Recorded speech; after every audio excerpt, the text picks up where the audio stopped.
Namaskar. Good afternoon. This is Namaste. the April edition of Afternoons with an Author.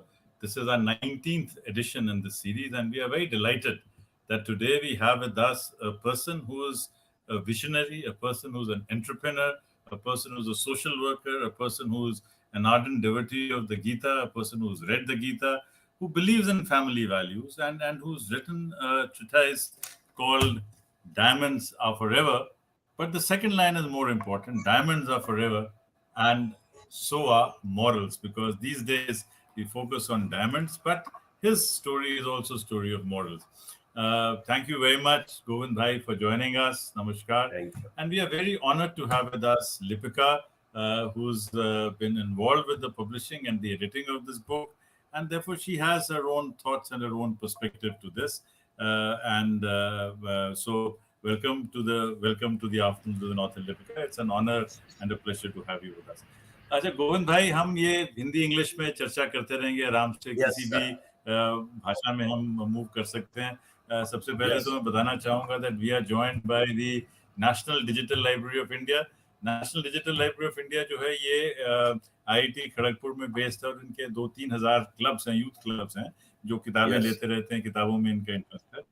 हमारे साथ ONGC, Coal India, tourism department, government of India, Fair Observer, Technopak और Green Panel Industries के सौजन्य से हम इस programme को आपके सामने ला रहे हैं. तो सबसे पहले गोविंद भाई ये बताइए, I believe that you were once asked by India's premier management institute, IIM Ahmedabad, to give a talk.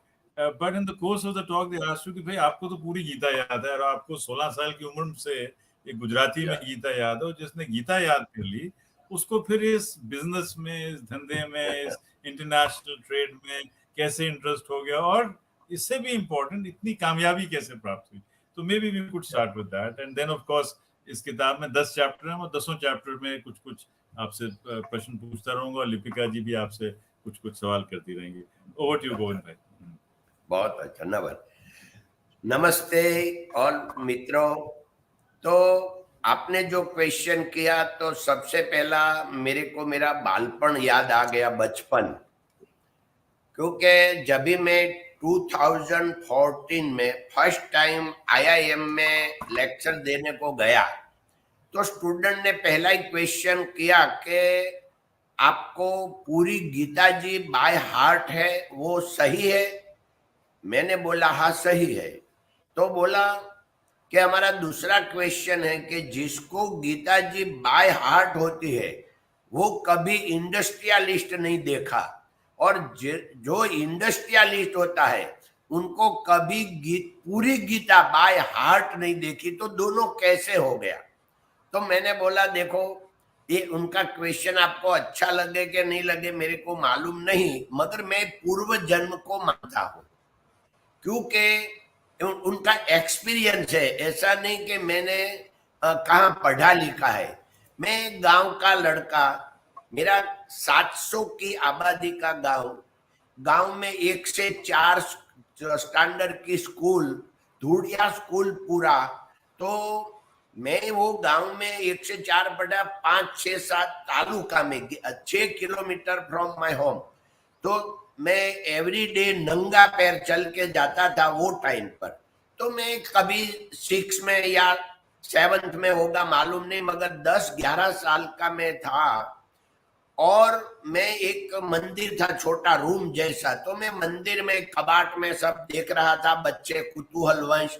तो मेरा हाथ में पहली बार गीता जी आ गया, और जब गीता जी मेरे हाथ में आई तो आज मेरे को मालूम पड़ता है कि वो समाधि अवस्था था.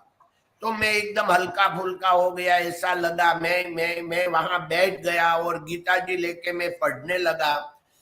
तो गुजराती में, क्योंकि गुजराती भी मेरे को ग्रामर तो आती नहीं था, गीता में क्या लिखा वो तो मेरे को मालूम नहीं पड़ रहा, मगर पूरा गीता पढ़ लिया. दूसरे दिन पढ़ा, तीसरे दिन इतना प्यार हो गया तो मैंने लगा कि मैं उनको बाय हार्ट करूंगा. तो मैं बाय हार्ट करने लगा, और जब मेरा 16 इयर्स का उम्र में पूरी गीता जी बाय हार्ट हो गई. तो एक गांव में जब मैं छोटा था तो 11 साल तक ये पैर ने चप्पल नहीं देखा। तो मैं बहुत एकदम आदिवासी जो जीवन है तो ऐसे खेत में जिया, ज्यादा करके हम घर से ज्यादा खेत में रहते थे, और हमारा जो घर था वो एक ही रूम का था, और उसमें हम सब लोग आपने लिखा साथ है में अपनी रहते थे। बायोग्राफी में, आपने लिखा है।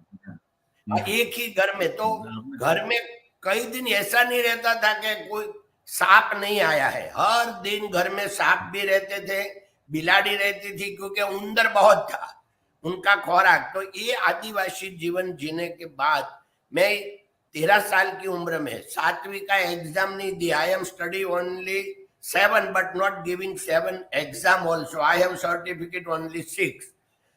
I am coming to Surat with my elder brother, or in diamond cutting and polishing, 1964, 50 years ago, 59 years ago. तो जब मैं सूरत नहीं, आया वो तो ठीक है, सूरत बिल्कुल में आपकी बात। अब गोविंद भाई, हम आपसे कुछ सवाल पूछेंगे और आपकी वॉइस थोड़ी सी अभी ब्रेक कर रही है, तो इसलिए maybe I could continue the same thing. Maybe Lipika, you might like to read some of the shlokas from the Gita, and then we'll get into the serious discussion on the book, on the material in the book. Over to you, Lipika. I mean, we thought that we will read the 49th and 50th verses from the Gita, which convey the concept of karma sukoshalam, which I'm mentioning that because it's also the emblem of the IAS. And Dholakia ji, Govind Bhai has had a lot of experiences with IAS officers, from Mendranand ji, from Admendra ji, who's settled in Uttarkashi, to a lot of other people. But क्योंकि IAS का भी जो मोटो है वो योगा कर्मसु कौशलम है, तो मुझे लगा कि इसको हम कॉन्टेक्स्ट में ले लें. So maybe Lipika, you could start with that. You are muted, Lipika. Firstly, thank you, Dr. Chopra, for having me on this panel. It's a great honor to be part of this conversation with two achievers like yourself and Govind Kaka. It's a good thing to start with Gita. I have been initiated. I think I was initiated long time ago when I was a little kid, but over the last couple of years I have started. I've become a student of Bhagavad Gita again, and while I will definitely try and look for the shloka to sing, maybe I'll do that, because without singing somehow I am not able to get. No, please sing. Please go ahead and sing. That'll be nice. Gita is actually meant to be a poem. Gita is actually a poem to be sung, right? So why not? Yeah, but before that, maybe what I would request is to sing something out from the Hitopadesha, which has also been mentioned in the book. And since we are discussing Govind Kaka here, and I think that would maybe give a good start to the conversation that we are about to have. And I will also have to maybe मेरे को कंठस्थ याद नहीं है, तो मुझे थोड़ा ढूंढना पड़ेगा वो दो श्लोक. लेकिन जब तक मैं वो करती हूँ, I can speaking श्लोक. बिल्कुल सर, नथिंग लाइक इट. आप प्लीज निर्माण मोहा जित संग दोषा आध्यात्म नित्या विनिवृत्त कामा द्वंद्वैर्विमुक्ता सुख दुख संगे गच्छन्त्य मूढ़ा पदमाव्ययम् तत्. उनका मीनिंग होता है कि जिसका मान और मोह कम हो गया है, जो विषय भोग आसक्ति में नहीं रहते हैं, तो उनको सफलता मिलती ही है. ये जो श्लोक का मीनिंग है. तो गीता कर्मयोग, भक्ति योग और ज्ञान योग, 3 योग के पर आधारित है.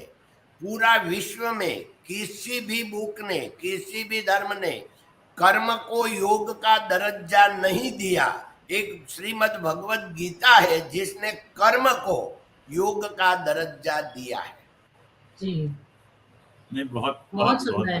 तो अभी चलो हम फिर Lipika, will you recite now or yeah, are you ready? I will start with something that will also describe Govind Kaka through the Hitopadesha shloka, and that is नाभिषेको न संस्कारः सिंहस्य क्रियते मृगेः विक्रमार्जितराज्यस्य स्वयमेव मृगेन्द्रता.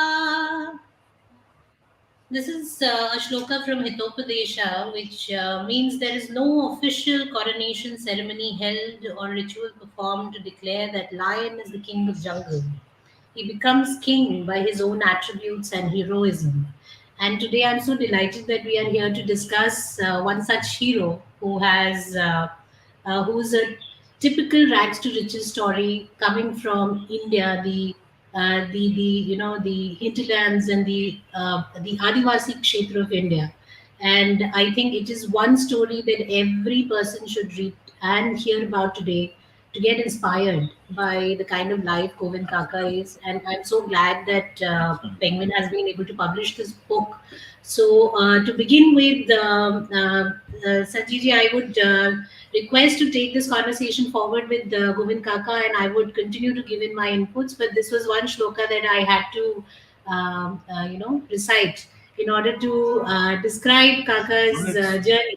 Absolutely, to set the context and to set the tone. Thank you very much.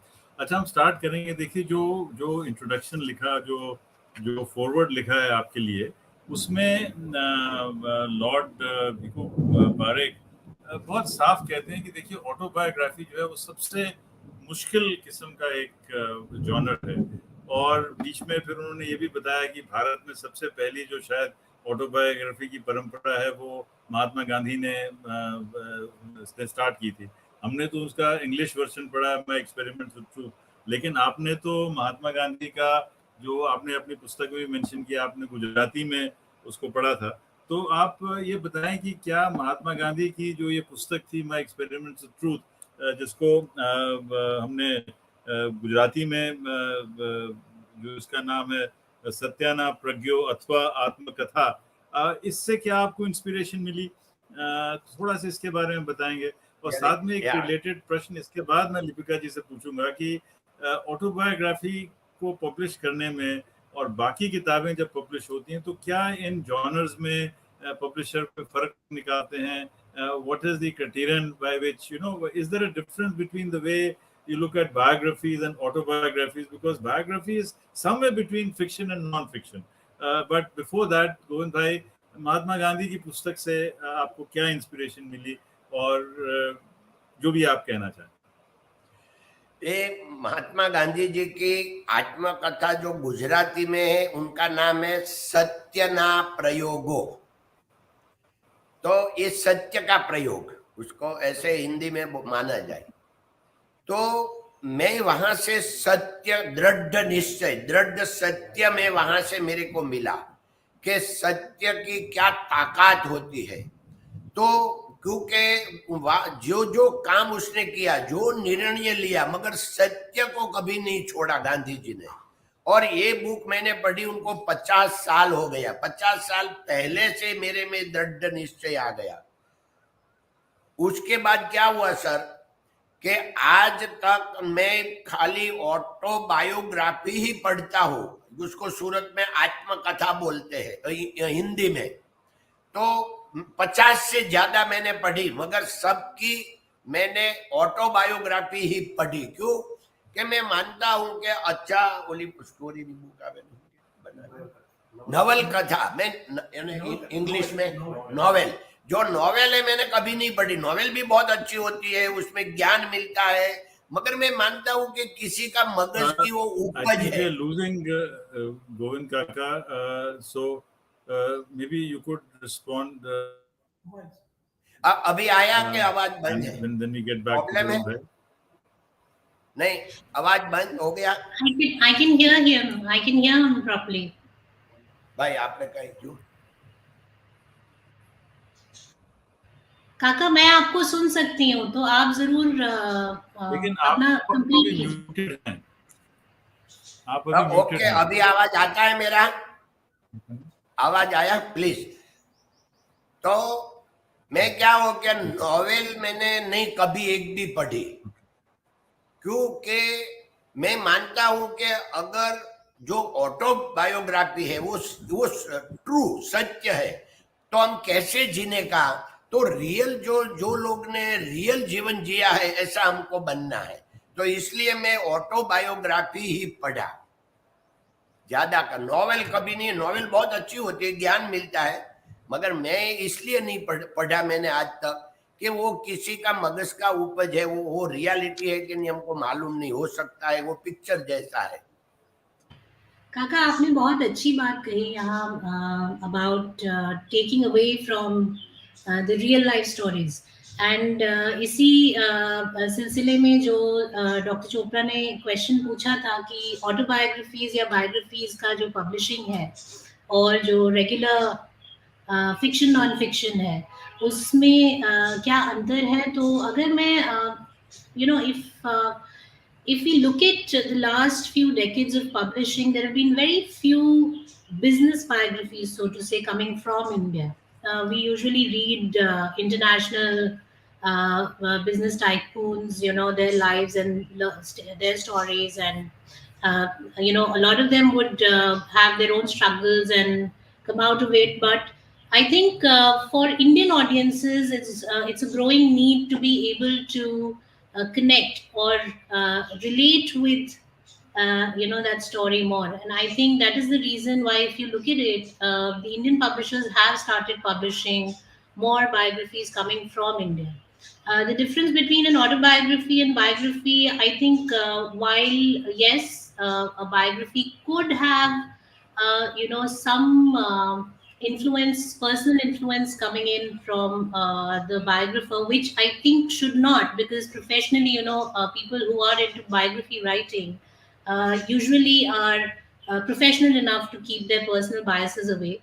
But autobiographies and biographies में I think एक जो autobiography में एक personal touch आता है, और इस कॉन्टेक्स्ट में क्योंकि काका गुजराती में नरेट करते थे और कमलेश जी और अरुण जी ने उसे बहुत खूबी से हिंदी में उतारा है।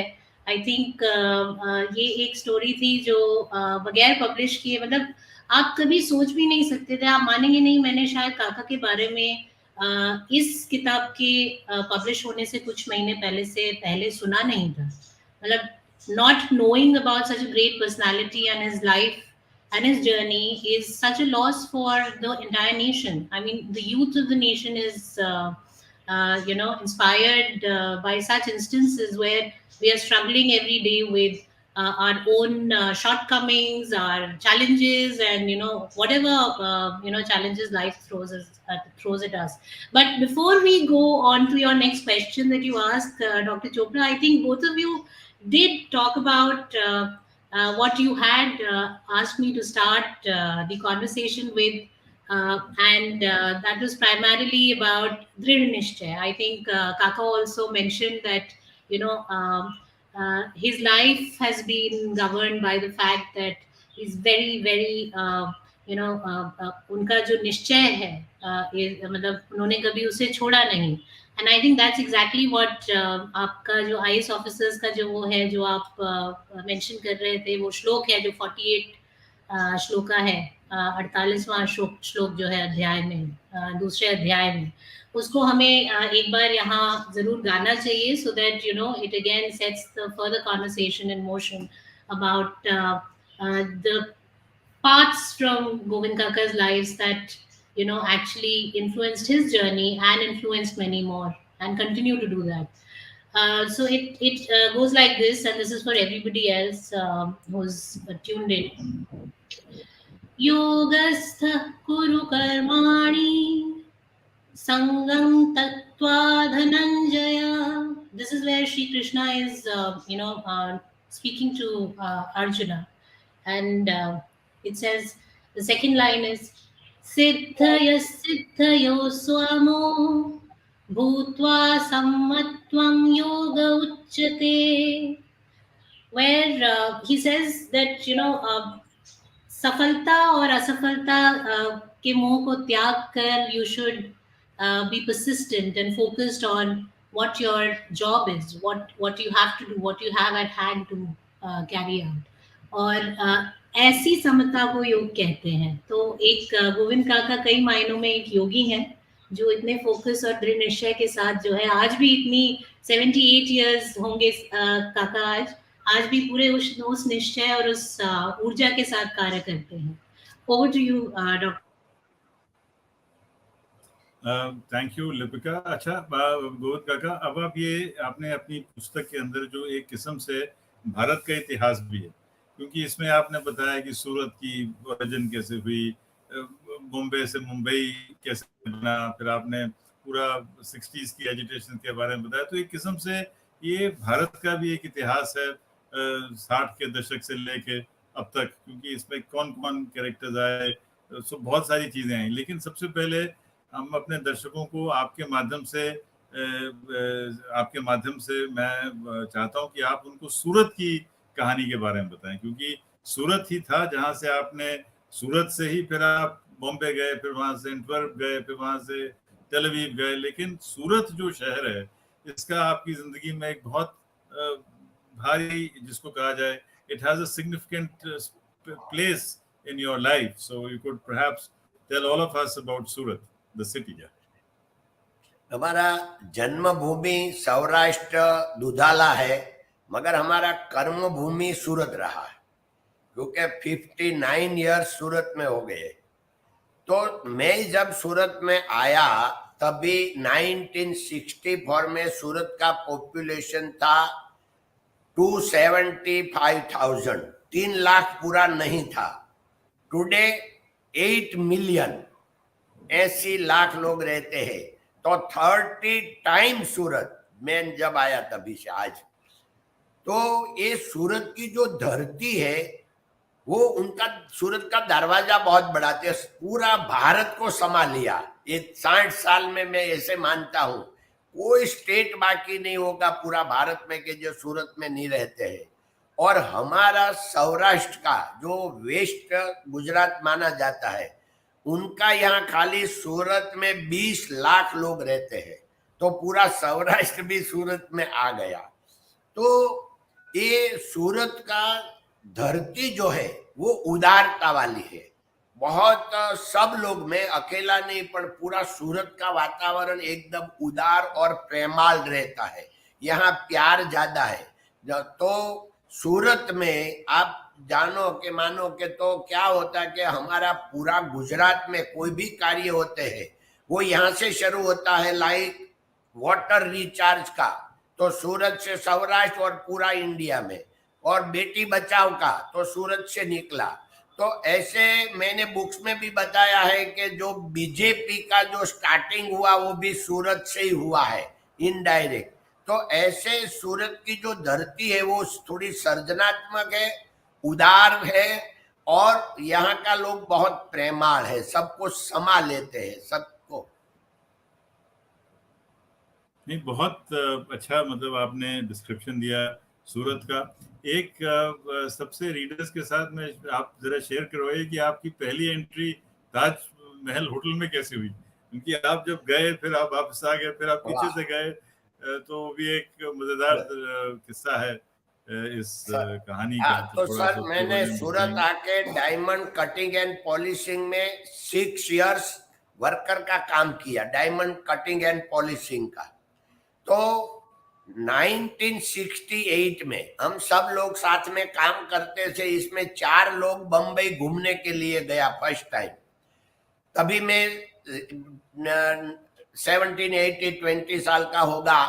तो मैंने सब हम लोग साथ में गए और वहां जाके घूमा, गेटवे ऑफ इंडिया गया। अभी तो हमने कभी सोचा भी नहीं था कि ऐसी एक दुनिया है। तो गेटवे ऑफ इंडिया जाके हमने देखा तो सामने एक ताज होटल थी। हमने होटल देखा था जहाँ चाय मिलती है, दूसरा तो कोई मालूम नहीं था, खाना मिलता है। तो हमने किसी पूछे ये क्या है, तो क्या वो होटल है, वहां सब लोग रहने के लिए आते हैं। हमको तो ताजुब हुआ कि ऐसा होटल होता है। फिर हम गया, हम अंदर जा सकते हैं? वो बोला आप नहीं जा सकते। तो हमने बोला क्यों नहीं जा सकते? वो बोला कि आपका पैर में चप्पल है, आपके पास कोई कपड़ा नहीं है, वहां तो बड़े बड़े लोग जाते हैं। मगर एक आदमी ने आइडिया बताया, आप टैक्सी करो, टैक्सी में बैठ जाओ, अगर टैक्सी वाला आपको अंदर ले जावे तो आप जा सकते हैं। फिर हमने टैक्सी किया। वो टाइम टैक्सी का चार्ज 80 पैसा था मिनिमम। तो हमने टैक्सी में बैठ गया ए साइड से, तभी ताज होटल का जो दरवाजा वो पीछे साइड का था, ये 25 फ्लोर की नहीं थी, खाली 7 फ्लोर की थी। तो वो टैक्सी वाला हंसने लगा। हमने बोला भाई अंदर नहीं जाने देते, तू 1 रुपया ले लेना, हमको अंदर छोड़ दे। उसने छोड़ दिया, टैक्सी लेके अंदर गया, सिक्योरिटी वाला ने सलाम किया, हम चारों नीचे उतरे, वो आज ऐसे देखने लगा। फिर हम आगे बढ़ के गए, कहाँ जाने का मालूम नहीं, सीधा गया ना तो पीछे का दरवाजा आ गया, वहां एक सिक्योरिटी वाला था, वो बोला चलो चलो चलो बहुत हो गया, निकाल दिया। तो हम जब बाहर निकले तो एक हमारा गुजराती एक कंस्ट्रक्शन का काम करता, रिपेयरिंग ना, वो बोला ए छोकराओ क्या जाओ छो? हमें कीधु अंदर जाऊ छे, कि चालो मारी साथे। तभी वो इतना सिक्योरिटी वाला, ये त्रासवाद वाला कुछ नहीं था, तो वो हमको पीछे से दरवाजे से हमको अंदर ले गया और बताया ये सामने जो दरवाजा है वो रेस्टोरेंट है, वहां जाके आप चाय मांगने का। तो हम तो वहां चले गए और टेबल पर बैठ के हमने बोला कि हमको 2 टी, तू इतना मालूम 2 टी, तो वो तो लाया सब पूरा डिश भर के, किटली लाया, वो लाया, कुछ मालूम नहीं। तो हमने फिर टेबल पर उसने तो चाय रख दिया, फिर हमने क्या किया, पानी डाला और उसमें भूकी जो बैग आती है उसको तोड़ डाला और वो पानी में भूकी डाला। तो अंदर वो ऐसे चाय बनाया, मगर वो बोला कि अभी उसको भूकी निकाले कैसे। फिर हमने थोड़ा दूध शक्कर डाल के थोड़ा वो भूकी वाला ही के चाय पी गया। और अहमदाबादी हमारे में बोलते ऐसे, हमने 2 में 4 लोग ने चाय पिया, 2 चाय मंगा कर। फिर सबको फैक्ट्री में बताने का रहे कि हम ताज होटल में गए, कैसे बता रहे, तो उसका पेपर नेपकिन था, उसमें ताज का सिक्का लगा हुआ था। तो हम चारों ने वो पेपर नेपकिन जेब में डाल दिया और वो लेके सूरत आए और बोला कि देखो हम ताज में जाके आए। फिर भगवान की योजना देखो, यही जो रेस्टोरेंट में हम गए थे उसके सामने ही दरवाजे पे एक 700 पीपल का गैदरिंग होवे इतना बड़ा हॉल है। ये हॉल में 2003 में मेरा सम्मान हो रहा था, क्योंकि हम डी बियर्स का मेंबर बने। तो पूरा मार्केट 700 लोग थे, पूरा मार्केट का, हमारा बायर, फॉरेन का, बैंक का, सब। और वहां मैंने ये बात बताई थी कि देखो ईश्वर की योजना देखो, जहां हमको एंट्री के लायक हम नहीं थे, वहां हमारा आज अभिवादन हो रहा है। ये ईश्वर की कृपा है। नहीं, बहुत ही बढ़िया आपने ये बताया। फिर आपने एक जगह, लिपिका जी अभी शायद नहीं आ रही है हमारे सामने, एक आपने बताया कि जब आपको एक बार सपने में लक्ष्मी माँ आई और उन्होंने बताया कि उनके 8 रूप हैं, आदि लक्ष्मी, धन्य लक्ष्मी, विद्या लक्ष्मी, धान्य लक्ष्मी, सनातन लक्ष्मी, गज लक्ष्मी। तो आपने इन सब फॉर्म में से आपने फिर चुना, तो आपने कहा कि भाई आपको तो एनलाइटनमेंट चाहिए, तो आपने आदि लक्ष्मी को चुना। तो ये 8 जो रूप थे लक्ष्मी के, इन 8 रूपों में आपने आदि लक्ष्मी को ही क्यों चुना? नहीं, ऐसा है कि ये अपना स्वभाव रहता है। ये मैं फर्स्ट टाइम 77 में एंटवर्प गया, मेरे को अभी भी ताजुब होता है कि कहाँ एंटवर्प, बेल्जियम, वहां का होटल, वहां को लक्ष्मी जी स्वप्न में कैसे आवे। ये जो लिखा है वो सही सही सब याद रहा और इतना ही था ऐसा मैं नहीं बोलता, क्योंकि फिर हमने बुक्स भी देखा। और लक्ष्मी तो जब आवे सपने में, तो सपने में हम समझते हैं तुरंत ऊपर नीचे आगे पीछे हो जाते हैं, मगर उनका रूप आज भी याद है कि 13-14 साल की जैसी स्वरूपवान एकदम माता जी होती है, ऐसा उनका रूप का अंबार थी, साड़ी पहनी हुई थी। और उसने ये आके ये सब बात बताया। हम तो, मैंने बोला हम कुछ नहीं जानते हैं, हम तो इतना ही जानते हैं कि हमको तो एकदम जो ईश्वर है, जो अदृश्य शक्ति जो काम कर रही है पूरा विश्व में, ये उनके साथ रहने का है। ये तो यहाँ जो आप कुछ भी देंगे, ये आप जो लक्ष्मी बोल रही है उसमें इतना भी मैं भी नहीं जानता, मगर सबसे अच्छा क्या होता है वही चाहिए, ऐसा मन में जो था। तो यही बात उसमें बताई हुई है, क्योंकि इतना पूरा 8 नाम वो टाइम पर याद रहा ऐसा नहीं, बात में तो बुक में देख के सब मैंने किया है, क्योंकि वो सही था एकदम। मगर उसमें स्वप्न में आप जानते हैं ऐसे सब याद नहीं रहते, जब फटक दिन चले जाते हैं, रील चली जाती है ऐसे।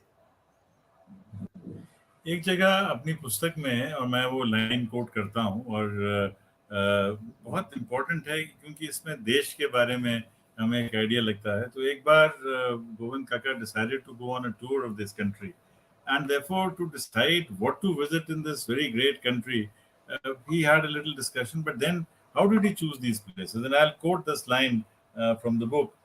He said that India is such a vast country that it cannot be seen in a week, or for that matter, even a month. So he wanted to identify some places that he would like to visit, and therefore, how he chose those places. And he says, I personally identified places by their heroes. For me, Rajasthan was Maharana Pratap. Yeah. Maharashtra was Shivaji Maharaj. Yeah. Punjab was Guru Govind Singh. Delhi was Raj Pithora Prithviraj Chauhan. Uttar Pradesh was Rani Lakshmi Bai. Madhya Pradesh was Rani Ahilya Bai. Bihar was Samrat Ashoka and Chandragupta Maurya. और इसके बाद में फिर आपने अपनी जो पहली आपने मेटाडर में अपनी देश की जो यात्रा की, उसके बारे में कुछ संस्मरण आप हमारे दर्शकों को बताएंगे तो अच्छा लगेगा, रोचक लगेगा। बहुत अच्छा। देखो, जैसी दृष्टि ऐसी सृष्टि, ये मेरी मान्यता है। हमारी जैसी दृष्टि है ऐसे हम पूरा दुनिया को देखते हैं। मैं फर्स्ट टाइम उत्तर भारत में, कश्मीर में फर्स्ट टाइम हम गए थे 1976 में, और हमने देखा कि वहां अपना मिलिट्री वाला अपना रक्षा कितना कर रहा है, छोटी उम्र में सब मालूम पड़ा। तो ये सब देखा, बहुत अच्छा हुआ। मगर मैं सूरत आके मैंने क्या किया कि हमारा डायमंड का 100-200 व्यापारियों का इकट्ठा किया, और 5 सीए जो चार्टर्ड अकाउंट है उनको इकट्ठा किया, और मैंने सबको बोला कि हम अभी डायमंड में जो बिजनेस चलता है, हमारे हाथ की चिट्ठी बना के, ऐसा हम कोई काम नहीं करेंगे। हम सब लोग पूरा बैंक से काम करेंगे, ऑफिशियल करेंगे। क्यों? कि अगर हम सरकार के साथ जुड़ के जो ये ऑफिशियल काम नहीं करेंगे तो ये अपना राष्ट्र कैसे चलेगा, हमारा रक्षण कौन करेगा? और अगर वो मिलिट्री हमारा रक्षण नहीं करेगा तो हमारे का कितना भी हो, हमारे क्या काम का है, सब चले जाएंगे एक दिन में। तो इसमें से वो दिन मेरी बात मान के नई 5 कंपनी खड़ी हुई थी एक्सपोर्ट इंपोर्ट की।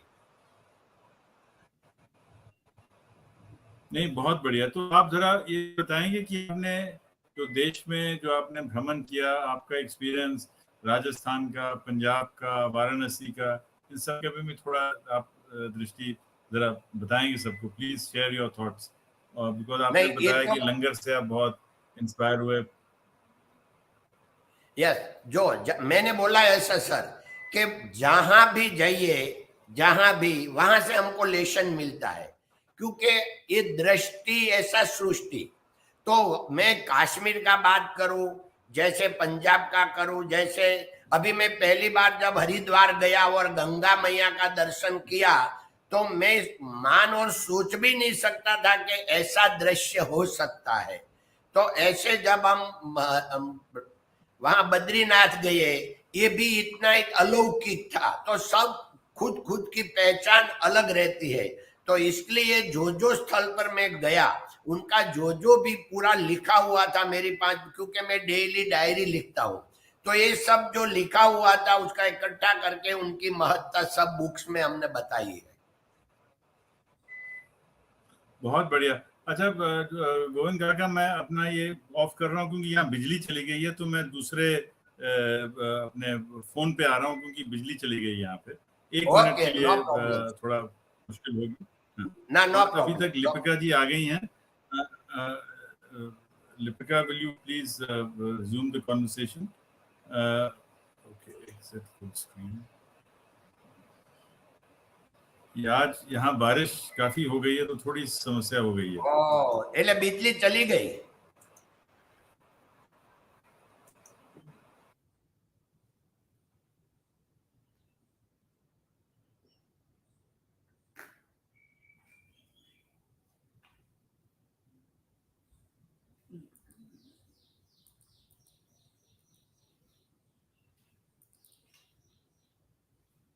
નહીં આવશે એને કીધું ને જઈને આવું છું એમણે કીધું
We are back again. I think all of us are facing network issues because of the weather today. सिर्फ सूरत है काका जहाँ पे network issues हो रहा है, नहीं तो दिल्ली दोनों network issues से परेशान है. But मैं आपकी just before Dr. Chopra left, I was listening to your your journey, the more spiritual and dharmic journey that you were sharing your experiences on.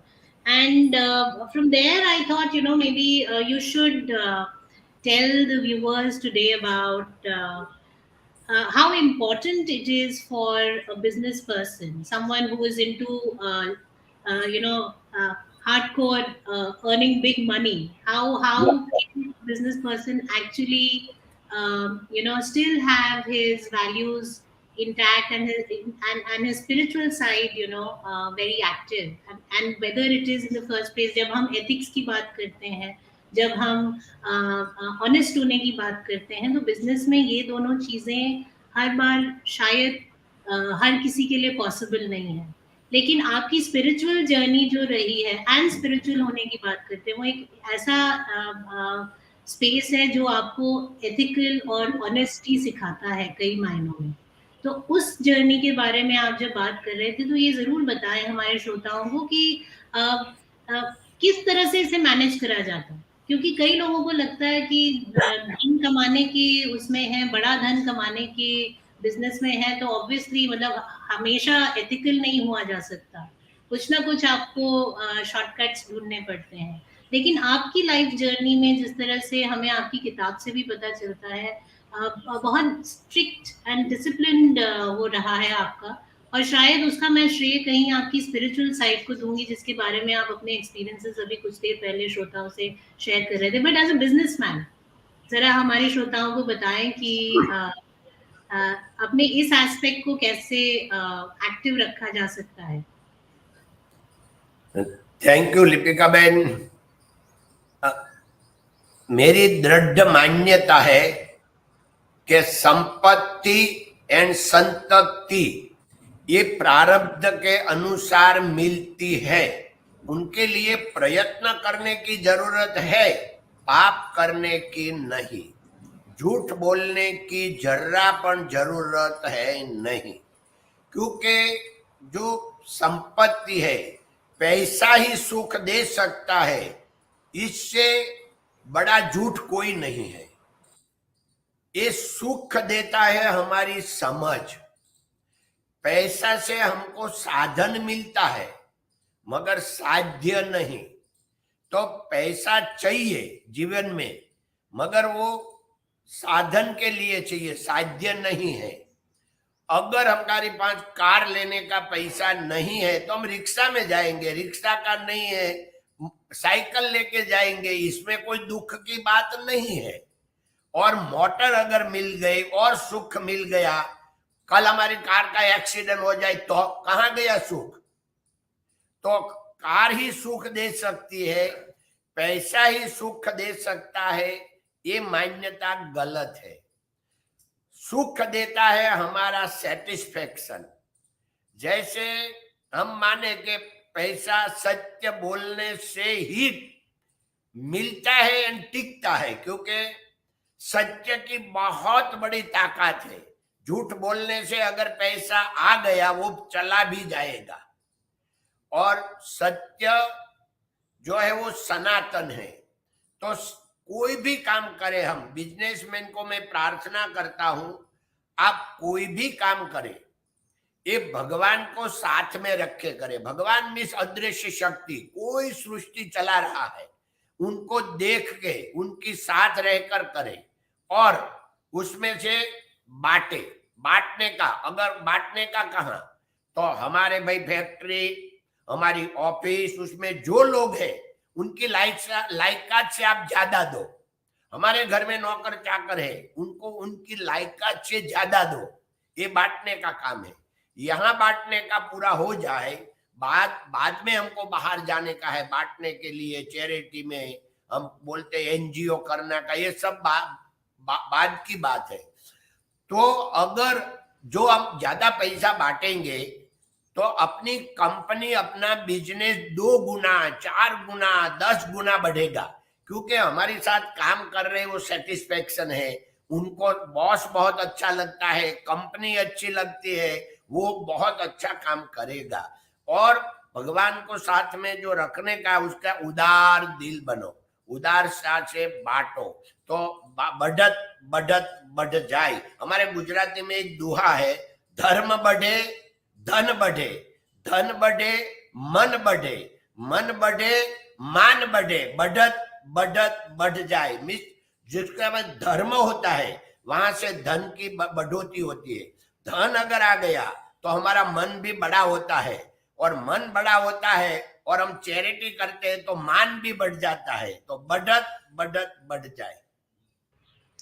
Dr. Chopra, I must, in fact, share my personal experience in terms of what Govind Kaka shared right now about, giving, having, the act of giving and sharing with people who work with you, and then thereafter, giving back to the society. Actually, Kaka की जो ये organization है SR की, अगर कभी किसी को मौका लगे तो जरूर जाना चाहिए. There are over 6,000 employees there, and I think one, they all, the biggest thing that as soon as you walk into that office you find is none of them is treated as an employee. They are all family members. Kaka is the head of the family. I mean, over 6,000 employees being self-disciplined, not having anybody to actually check them. You will be amazed to know कि इनके factory में diamonds बनते हैं और किसी एक व्यक्ति की चेकिंग नहीं होती है, क्योंकि अकॉर्डिंग टू काका's philosophy घर के लोगों की चेकिंग नहीं होती. So I mean, it's such a fabulous organization, and anybody who is an entrepreneur or thinking big or is a leader should learn from this. I mean, as to how you can keep your people so intact and devoted and dedicated by just being, making them feel part of your entire enterprise. So it's not just about the organizational philosophy, but even in terms of money, they are well taken care of. Their families are well taken care of. They are so satisfied that they don't feel like going out. I mean, I don't think there are many employees who actually quit SRK. And this is one thing that runs through the entire it's the DNA of the organization that is remarkable. I mean, any leader should pay a visit to Kaka's this empire and find how loving and caring a leader can be, and at the same time ensure that they make a lot of money. So over to you, Dr. Chopra. Chopra साहब, दूसरा कोई आवे के नहीं आवे? Excuse me, Chopra साहब, दूसरा कोई आवे के नहीं है? आपको तो जरूर पधारने का है हमारी फैक्ट्री देखने को. नहीं, बिल्कुल बिल्कुल आने का है. और मुझे लगता है कि क्योंकि आज कॉन्वर्सेशन में इतनी इंटरप्शन हुई है, अगली कॉन्वर्सेशन हम आपके सूरत में ही करेंगे और उसका फिर एक पॉडकास्ट करेंगे, क्योंकि आज की कॉन्वर्सेशन में बहुत बहुत डिस्टर्बेंस थे. अच्छा, एक बात बताइए. देखिए, आज के युग में हम देखते हैं कि ऑलमोस्ट भारत की हर बिजनेस फैमिली में, मैं नाम नहीं लूंगा, लेकिन भारत की लगभग हर बिजनेस फैमिली में सक्सेशन प्लानिंग को लेके बहुत जबरदस्त झगड़ा है. आपने जो आपके पार्टनर जो दिवंगित हुए, आपने उन दोनों के बेटों को भी अपने साथ लिया, आपने सबको इंडिपेंडेंस दी. तो आपका क्या एडवाइस रहेगी जो भारत की उद्योगपति हैं, जो अभी अपना आधा समय जो है वो नेशनल कंपनी लॉ ट्रिब्यूनल के सामने और आर्बिट्रेशन में लगा रहे हैं? और तो ये कैसे आपने इसको, और आपने कहा कि फैमिली वैल्यूज जो हैं वो आपके लिए बहुत इंपॉर्टेंट है, जो 3 वैल्यूज आपने कही, इंटेग्रिटी, भगवान को मानना और फैमिली वैल्यूज, तो इस पे थोड़ा आप जरा हमारे दर्शकों के साथ और पाठकों के साथ जरा आप अपने विचार साझा करें. तो चोपड़ा साहब, आपने बताया कि आज की वो अपनी जो मीटिंग है बराबर चल नहीं रही क्योंकि पावर गया, ऐसा हुआ, तो उसमें कोई घबराने का, भगवान की कोई योजना होगी अच्छे के लिए, इसलिए ये सब हो रहा है. उनकी कोई चिंता नहीं है, क्योंकि उनको दूसरी कराने की होगी, भगवान की इच्छा. तो ये तो बात हो गई. बात दूसरी है कि आपके पास बैठ के करेंगे. तो उनके जो, मैं फैमिली के बाद में इतना ही बोलता हूँ कि दुनिया में किसी को भी हम वंश करने का है तो उनको मान देना चाहिए, और दूसरा थोड़ा उदार बनना चाहिए. दूसरा कोई भी समय भी देना चाहिए, पैसा भी देना चाहिए दूसरे को. तो सब लोग अपने को चाहते हैं, तो उदार बनने का है. तो फैमिली में सबसे पहले बनने का है। तो ऐसा करें कि फैमिली में मन में ऐसा ही रखने का कि मैं एक हमारा फैमिली अच्छा हो गया सेट, तो ये साल में एक और फैमिली को बढ़ाऊंगा, तो मेरा रिलेटिव 50 है, तो 50 में से मैं पहला किसको लूं, और 50 में ले लिया और उनको बोले बोल तेरे को क्या करने का है भाई, तेरा बिजनेस कैसा है, वो बोला मेरे को 1 करोड़ दे दो, तो मैं इतना करके मैं हर साल 25% का प्रॉफिट करके 4 साल में इतना कर दूंगा, ऐसा उनका प्रोजेक्ट है, उनको आप सपोर्ट दो। अगर ये बन जाएगा तो जिंदगी भर आपका रहेगा। हम दोनों साथ में मिलके तीसरे को खड़ा करेंगे, 3 साथों में मिलके चौथा को खड़ा करेंगे, 4 मिलके 6 को खड़ा करेंगे। ऐसा हमने किया है, तो ये प्रैक्टिकल नॉलेज में दे रहा हूं। तो ये पूरा हमारी बुक्स में 1500 लोग का एक है फोटा, ये एक ही फैमिली का है। तो कैसे है, तो ये सब फैमिली को साथ में रख के काम किया, उनका ये फल है। तो अपने को फैमिली के अगर साथ में रखने का है, तो अपने को उनको मान देने का, सम्मान देने का और उदार बनने का, 2 ही रास्ता है। फिर हमारा कंट्रोल आज तक है, कल नहीं भी होगा, क्योंकि किसी को मालूम नहीं कल का। तो भगवान की जो इच्छा, जो कुछ होवे उसमें हम संतोष मानेंगे। I think that is where the concept of community building and being the reason. I think if you're spiritual, your community building exercise is also led by being very secure in the fact that whatever you are doing, at the end of the day, it's your this thing, service to God, or this is your devotion to God that you are carrying out. But I think काका, आपने क्योंकि family और community और relations की बात की, एक जरूर यहाँ पे, क्योंकि काफी सारी यंग ऑडियंस है, आपके एक बुक में सेगमेंट है जहाँ आपने यंग को ट्रेनिंग देने की एक अपना जो है वो शेयर किया है कि आप अपनी फैमिली में यंगस्टर्स जो है उनको कैसे ट्रेन करते हैं कि आगे चल के जो है वो अपना कार्यभार या अपने जो भी काम करना चाहते हैं उसको संभाल सकें, उसमें कॉन्फिडेंट हो। उस पार्ट को जरूर शेयर करें। ये हमारा फैमिली में हम 20 साल पहले सब लोग बैठे थे, उसमें से एक बात निकला कि हम हमारा बच्चे को बताएंगे हम गांव में ऐसा करता था, हमने ऐसा काम किया, इतना मेहनत किया। आज का कोई बच्चा मानने वाला नहीं है, तो उनको प्रैक्टिकल समझाने के लिए क्या करें। तो हमने पूरा सोचा कि अगर अखतरा करें कि हम उनको दूसरी सिटी में भेज दे 1-2 महीने के लिए, वो क्या करता है अनजान अवस्था में, उनको भेज दो। तो जाने को कोई तैयार होता है, तो 2 हमारा सद्भाग्य के हमारा फैमिली में से सबसे पहले 2 लड़का तैयार हुआ, उसके बाद और 4 हुआ। ऐसे करके अभी तो रिवाज बन गया है हमारा फैमिली में, सबको मालूम हो गया है कि मैं जब कॉलेज में पहुंचूंगा तो मेरे को 5 से 6 वीक के लिए दुनिया में अनजान अवस्था में अकेला जाने का है। तो मेरा बेटा जो श्रेयांश है वो 15 साल पहले हैदराबाद गया था, उनका 5 वीक में 6 किलो 6 केजी वेट कम हो गया था। ऐसा वो अकेला जाता है और यहाँ अनजान, किसी को कुछ नहीं बताने का, एक साथ में 2, 3, 4 लड़का जाता है, मगर अलग अलग सिटी में। तो जैसे 15 साल पहले मेरा लड़का गया तभी 4 लोग गया था, एक बेंगलोर, एक हैदराबाद, एक इंदौर और एक चंडीगढ़।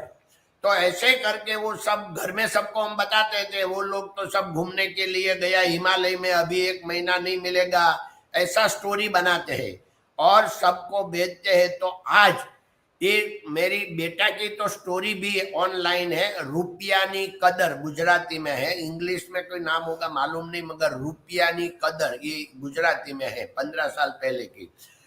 तो आज भी मैं वो स्टोरी पढ़ता हूँ तो मैं आज भी एक बार रो लेता हूँ, इतनी इमोशनली है। तो क्योंकि उसने ऐसा काम किया है। तो ये जो बात है वो मेरे को, बाद में तो सब बच्चे जाते हैं, 2-3 साल के बाद 3-4 लोग जो कॉलेज में आ जाते हैं वो जाते हैं। अभी 6 महीने पहले 3 लड़का जाके आया। तो उनको अलग अलग कैसे करे, थोड़ी सिस्टम जैसे आगे बढ़े तो सिस्टम अपडेट होती है, मगर अकेला जाने का होता है और सब करने। मोबाइल नहीं देते, वो देते हैं मगर अपने नोकिया का, क्योंकि अगर वहां जाके सब ढूंढ लेवे, अगर उनको स्मार्टफोन दे देवे तो पैसा नहीं देते। तो ऐसे करके उनको करते, अनजान नाम नहीं देने का, तो ऐसे करके जो भेजते हैं तो उनको लगता है कि हम कॉलेज में जो 4 साल पढ़ते हैं उससे ज्यादा नॉलेज हमको ये 1 महीने में मिल जाता है।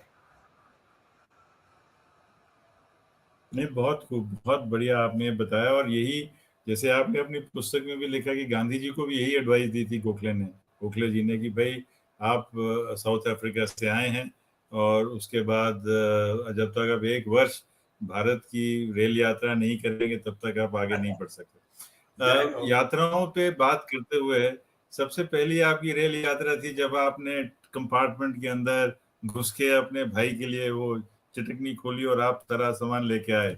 और आज आपने सूरत को बहुत जगह से आपने एयर कनेक्टिविटी दे दी। तो वो भी एक कहानी जो है आपकी आपकी यात्राओं की कहानियां, उसके बारे में आप थोड़ा बताएंगे। और फिर एक प्रश्न आया है कि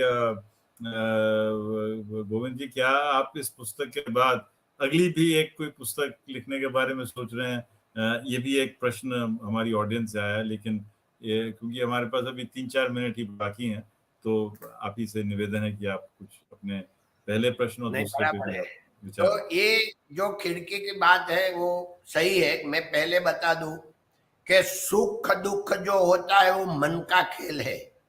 सुख दुख कोई वस्तु में है ही नहीं, क्योंकि 2003 में जब मैं डी बियर्स में हम लोग मेंबर बने, तभी नेशनल मीडिया ने क्वेश्चन किया था कि आपकी जिंदगी में अच्छे से अच्छे हैप्पीनेस कौन सी टाइम था।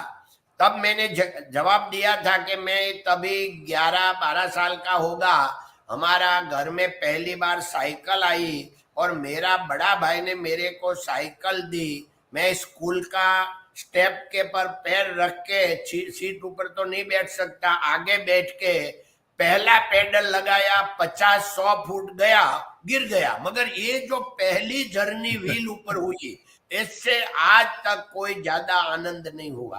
तो ये आज अगर मेरे को साइकिल लेके जाना पड़े ऑफिस तो दुख होगा। भाई साइकिल में सुख भी नहीं है, दुख में भी नहीं है। तो वो मेरा जिंदगी का सबसे आनंद, सुखद आनंद साइकिल था, मगर वो हर दिन नहीं रहता है। इसलिए ऐसे कार भी होती, वो भी हर दिन नहीं रहते हैं। देखो प्लेन की आप बात करें तो हमने एयरलाइन शुरू की, वो हमारे लिए नहीं की। सूरत का एयरपोर्ट बंद रहता था फुल डे। अगर हमको चार्टर्ड लेके जाने का है तो 24 घंटे पहले उसको खुलाने के लिए बोलना पड़ता था। इमरजेंसी अर्जेंट में कोई काम नहीं हो रहा था, तो एक आदमी ने सलाह दिया आप एक एयरलाइन शुरू कर दो, नहीं तो 24 घंटा खुला रहेगा। तो हमने ये एयरलाइन उनके लिए शुरू की। अभी तो यूज टू हो गया, तो अभी रखनी पड़ेगी। मगर मैं मेरा सब बच्चे को, हमारा यंगस्टर को समझाता हूं कि भगवान की कृपा से हमारे पास सब कुछ है। आप जो भी कार का नाम लो वो हमारा फैमिली में कंपनी में है, क्योंकि कंपनी में हमारा फैमिली में 200 कार है। तो अगर मैं बोलता हूँ ये कार सुख देगा, ऐसा आप कभी भी मत समझो, क्योंकि अगर कार ही सुख देती है तो हम क्यों उनको हॉल में के हमारा बेडरूम में लेके नहीं जाते, उसको तो गैरेज में छोड़ के जाते हैं। भाई वो सुख देती है तो उनको घर में ले जाते ने। वो उनका सुख यहाँ तक का लिमिट है। वो हमारा जो सुख है वो हमारा फैमिली में है, हमारा हॉल में। ये सुख का कारण हमारा फैमिली है, मैं समझाता हूँ। बहुत बहुत धन्यवाद गोविंद काका, आपसे बात करके बहुत अच्छा लगा। और अब लिपिका जी से यही एक रिक्वेस्ट है कि इसका हिंदी एडिशन भी जल्दी निकालें, ताकि और ज़्यादा से ज़्यादा लोग इस पुस्तक को पढ़ सकें। और मैं सब अपने पाठकों से बताना चाहता हूँ कि देखिए ये पुस्तक इतनी बढ़िया है, इतनी मज़ेदार है, इतनी रोचक है, और इसमें आपको भारत का इतिहास, कैसे भारत 50 के दशक से लेके अब तक जो इसमें कितना सोशल चेंज हुआ है, इसमें कितनों ने अपनी, जैसे बेटी बचाओ बेटी पढ़ाओ इन्होंने बात की, अपने फैमिली से पर्दा हटाने की बात की, बच्चों को किस तरह की प्रैक्टिकल एजुकेशन देने की बात की, पूरे स्किल डेवलपमेंट की बात की, किस तरह से पॉलिटिकल लीडरशिप के साथ इनका एक बहुत अच्छा एक वास्ता रहा है, और बहुत सारी चीज़ें हमें इससे मिलती हैं। समय के ऊपर तो किसी का कंट्रोल नहीं है, क्योंकि ये स्ट्रीम यार्ड हमारे पास 1 घंटे के लिए उपलब्ध है, इसलिए मैं लिपिका जी को और गोविंद काका को बहुत बहुत धन्यवाद देना चाहता हूँ। और अगली हमारी जो बैठक है वो सूरत में होगी, और वहीं से फिर हम इसको ग्लोबल रिले करेंगे। बहुत बहुत धन्यवाद। Thank you. नमस्कार। Thank you sir. आपने बताया दूसरी किताब, दूसरी तो अभी 2020 तक की है। भगवान की योजना कब होगी मालूम नहीं, अगर होगी, अगर उनकी जो योजना बनेगी तो वो गुजराती 1-2 महीने में आ जाएगी गुजराती में। बहुत अच्छा। और चोपड़ा साहब, आपने हमने पूरा इंडिया में, पूरा विश्व में इतना फेमस कर दिया। बहुत आपका आभार, धन्यवाद। लिपिका जी धन्यवाद। Thank you. Thank you, Govind Kaka. Thank you, Dr. Chopra. Thank you. Have a great evening. Thank you. Bye bye. आओ जो